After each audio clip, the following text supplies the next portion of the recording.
Ngayon mga bossing, mukhang pati ang NBI biktima yata ng Ghost Project eto. Radyo Patrol, Gabriel.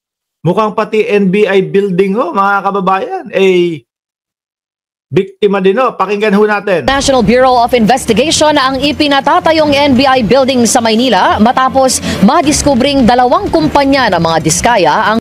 Ko po, sadali lang. Kapag ka nababanggit yung kumpanya ng diskaya, alam mo na may napasok sa isip mo, substandard kaya? Naging ghost kaya? Natapos kaya? Makakapal kaya yung bakal nun? Yun unang pumapasok sa isipan natin, mga kababayan. O yan, NBI building daw ay 2 kumpanya ng diskaya ang gumagawa. Ay building sa Maynila matapos madiskubring 2 kumpanya ng mga diskaya ang kontraktor. Balita mula sa Pasay, hatid ni Radyo Patrol, Gabriel Gonzalez. Gabon. Sabi ni Tina B, budol talaga ang mga diskaya. Tuloy. Fatrica ayon kay NBI Director Jaime Santiago, 2023 pa na... Si Director Jaime Santiago, ibig sabihin wala pa din pumapalit sa kanya. Nag-resign na siya, pero wala pang pumapalit dito kay Jaime Santiago. Ayun yung pagkaka-announce Julieta Alcantara Basilio, shoutout po, Sir Mark, watching here in Abu Dhabi, UAE, Senior, 62 years old, OFW. Shoutout po sa inyo, Ma'am Julieta Alcantara Basilio. Tuloy. Nasimula ng proyekto, pero hanggang ngayon ay pundasyon pa lamang ng gusali ang naitatayo. Pundasyon pa lang! Ay, Diyos ko. Tapos ang sasabihin nung si Pacifico Diskaya na wala po kami mga ganun. Up to date po kami. Ganyan. Maayos po ang aming mga trabaho. Binibintang lang po sa amin yung mga ganyan.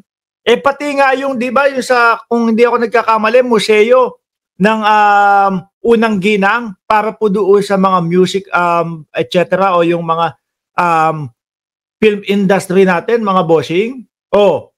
Di ba? Pati yun ang sabi, ganitong buwan matatapos yung construction. Tapos hanggang ngayon, hindi pa din daw. May mga tumutulong bubong pa din daw. Di ba? Nandiyan yung kaibigan natin na si Banat Boy na ang tagal-tagal. Ang tagal-tagal. Suportahan nyo po mga kababayan. Makikita nyo po si ano ba pangalan nun?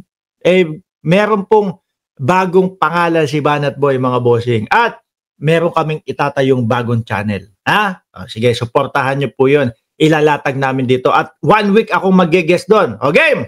Anya, hindi niya pinagbibintangan ng mga diskaya pero para makatiyak, pinaiimbestigahan niya ang proyekto dahil baka substandard ang materyales na gamitin sa kanilang gusali. Ngayon mga kababayan, magdududa na. Sige, sino ang gagawa ng ating proyekto dito sa ating lungsod? Ganito, ganyan. Sino ang kukunin mong construction company? Sino ang kasali ba yung mga diskaya dyan? Hindi, wala naman dito ban na pala. Ban na pala. Hindi kasi sabi, mga bossing ni Secretary Vince Dizon na ibaban na lifetime yung mga may mga problema, yung mga ghost yung proyekto, yung mga substandard yung mga proyekto, baka ganyan po ang katunguhan ng mga diskaya. Pero, ayan, may pagdadalawang isip na. Pagka nasabi, diskaya ang gumagawa nito. Sisiyasatin na nila, hindi yung dati okay na yan. Naku, standard gumawa yung mga yan. Di ba? Yan po ang magandang nangyari doon po sa pagbubunyag ng ating Pangulo, mga bossing. Na ang mga DDS, kala mo maluwag ang tornilyo ng kanilang mga utak, ayaw daw sa korupsyon, nilalantad ng Pangulong Bongbong Marcos yung korupsyon, pero ang gustong ipatanggal, si Pangulo. Baka gago kayo. Sorry. Huwag nyo minumura yung mga DDS. Huwag nyo minumura yung mga DDS. Go! Unang investigasyon, natuklas ang Waymaker General Contractor OPC at St. Gerard Construction na pagmamayari ng pamilya Diskaya. St. Gerard? Yun din pala. Ang nanalo sa bidding ng DPWH sa halos 2.2 bilyong pisong NBI building sa Ermita. Makikipag-ugnayan na niya sila kay DPWH Secretary Vince Dizon kung itutuloy pa o ipatitigil na ang konstruksyon ng gusali. Hindi dapat yan tigil na, mga kababayan. No? Asikasuhin na muna nila. Asikasuhin na muna nila, mga bossing, yung mga sinasabing substandard na mga proyekto nila. Sabi nga ng Pangulo, kailangan nilang asikasuhin to, ayusin ito. 'Di ba? Kailangan nilang asikasuhin ito sa gamit yung pera nila. Kumbaga mga bossing, may warranty 'di ba? Tapos na. Pero sira, may mga tumutulo, etc. Merong mga mali. Merong mga palpak. Ayusin nila 'yon, no, sa pamamagitan ng pera nila. Hindi na pera ng taong bayan, hindi na pera ng gobyerno. Under warranty, ayusin nyo yan.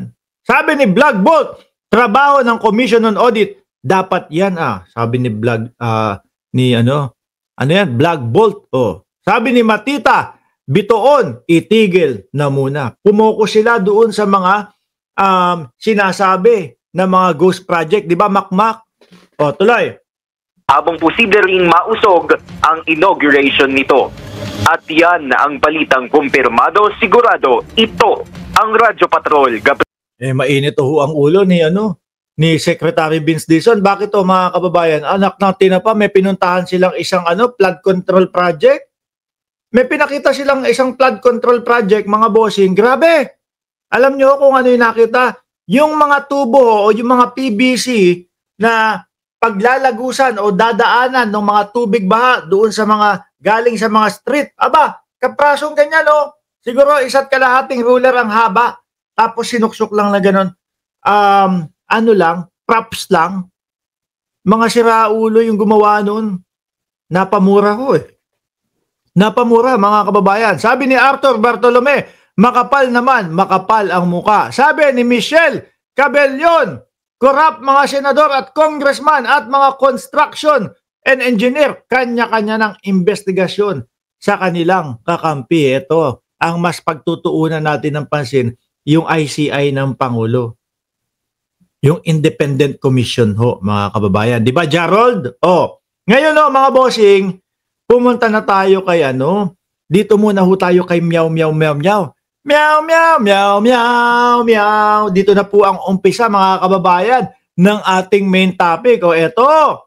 Hindi, dapat inuna ko muna si Marcoleta.